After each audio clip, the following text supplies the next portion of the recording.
Kementerian Agama resmi mengumumkan pembatalan keberangkatan haji tahun 2020. Keputusan pemerintah terkait penundaan penyelenggaraan haji tahun ini disampaikan Menteri Agama Fahrul Razi melalui konferensi pers Selasa pagi. Pihak Arab Saudi tak kunjung membuka akses bagi jemaah haji dari negara manapun. Akibatnya, pemerintah tidak mungkin lagi memiliki cukup waktu untuk melakukan persiapan utamanya dalam pelayanan dan perlindungan jemaah.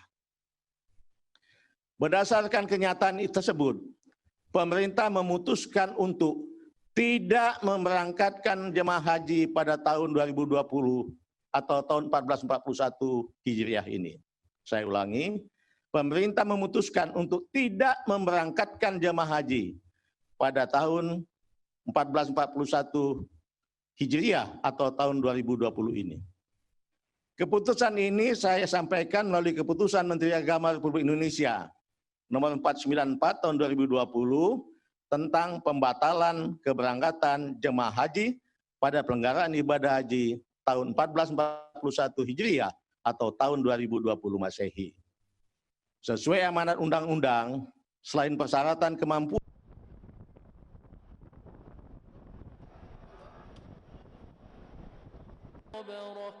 ترهقها قترة أولئك هم الكفرة الفجرة عاملة ناصبة تصلى نارا بسم الله. Dan pemirsa, sudah bersama kami Bapak Eko Hartono, Konsulat Jenderal Republik Indonesia di Jeddah. Assalamualaikum, selamat siang waktu Indonesia Pak Eko.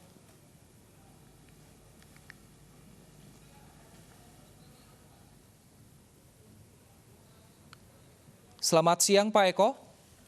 Selamat siang. Baik, Pak Eko, Kementerian Agama baru saja mengumumkan secara resmi bahwa akan menunda pemberangkatan haji tahun ini. Sudah adakah komunikasi mengenai hal ini Pak dengan pemerintah Arab Saudi? Jadi rencananya sebenarnya gini, kalau dibilang komunikasi dalam arti keputusan resmi ini kan kita buat dulu, baru kemudian kita sampaikan ke Saudi. Jadi rencananya memang setelah ada keputusan resmi dari pemerintah Indonesia, kemudian kami, terutama Pak Dubes dan saya, diminta untuk menyampaikan ke pemerintah Saudi gitu. Nah, tapi di Arab Saudi sendiri, khususnya lokasi-lokasi ibadah ini, beberapa lokasi ibadah sudah dibuka. Apakah Bapak mengetahui apa pertimbangan Indonesia akhirnya tetap untuk membatalkan keberangkatan haji tahun ini, Pak? Ya, jadi begini, yang dibuka itu baru sebagian.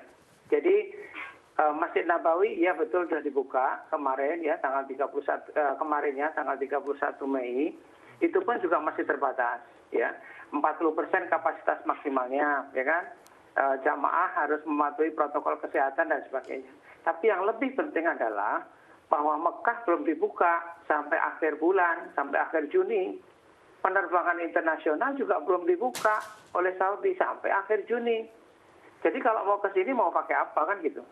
Sementara rencananya jamaah pertama haji itu kan nanti tanggal 26 Juni.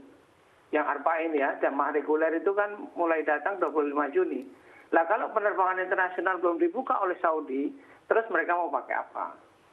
Berikutnya adalah wukuf itu tanggal 20 Juli, Mas. Kalau misalnya penerbangan internasional belum juga dibuka sampai akhir bulan, sementara wukuf ya tanggal 20 Juli, terus jamaah mau pakai apa?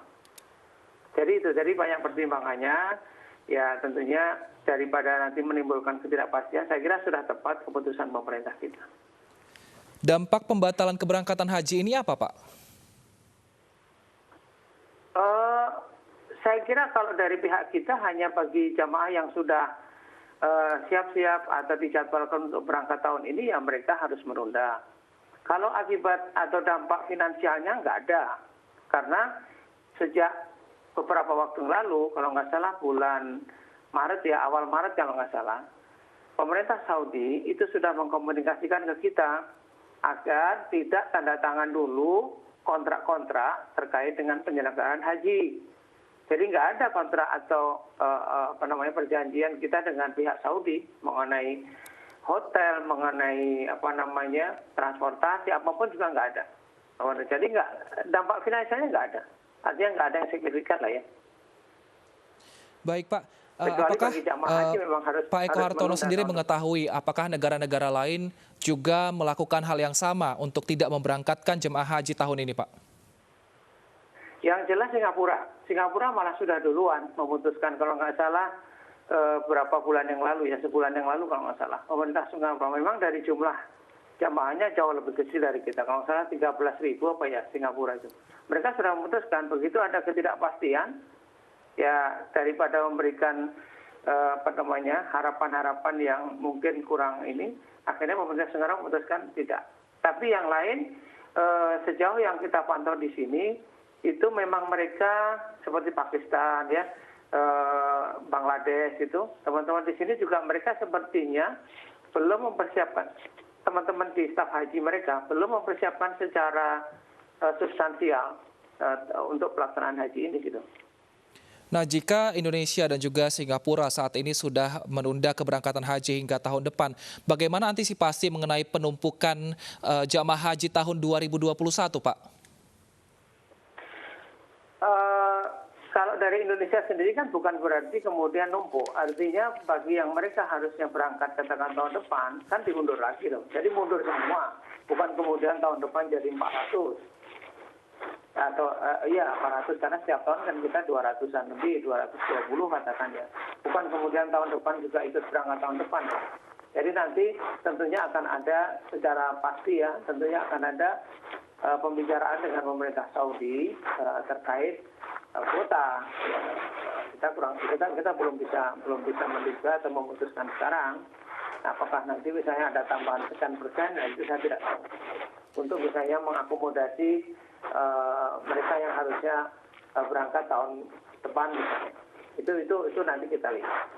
Baik, saat ini Mekah juga masih ditutup sampai akhir Juni. Sebenarnya seperti apa kondisi di sana, Pak? Sehingga Mekah sendiri masih ditutup dalam waktu masih 1 bulan lagi, Pak. Jadi Mekah adalah salah satu wilayah atau daerah provinsi ya, yang wilayah kota maksud saya. Kalau tidak termasuk provinsi Mekah. Salah satu kota di Saudi yang tingkat penyebarannya juga masih belum mereda. Ada 3 kota di sini yang memang masih menjadi keprihatinan dari Saudi karena tingkat penyebaran wabah ini masih belum juga menunjukkan tanda-tanda perbaikan signifikan, yaitu Riyadh, Jeddah, dan Mekah. Madinah juga ya, tapi Madinah sudah membaik. Jadi karena Mekah dipandang belum juga membaik, itu makanya mereka masih lockdown. Madinah sudah sedikit. Baik, Pak, saat ini sejumlah rumah ibadah, masjid-masjid tentunya di Arab Saudi sudah dibuka dan rencananya Indonesia ada kemungkinan juga akan membuka masjid-masjid dalam waktu dekat. Apa saran Bapak bagi pemerintah dan juga pengurus masjid agar ketika masyarakat beribadah tetap merasa aman dan terhindar dari COVID-19, Pak? Jadi tentunya yang paling utama adalah protokol kesehatan harus tetap dilakukan. Seperti juga di Masjid Nabawi misalnya, sebagai contoh ya. Pada saat mereka masuk, sebelum masuk, itu jamaah sudah harus dites suhunya. Jadi mereka antri itu. Antri dalam jarak 1,5 meter kira-kira ya, untuk masuk ke masjid. Satu. Yang kedua, tidak boleh kemudian berlama-lama di masjid. Kalau di sini, 15 menit sebelum mulai sholat, itu baru boleh datang.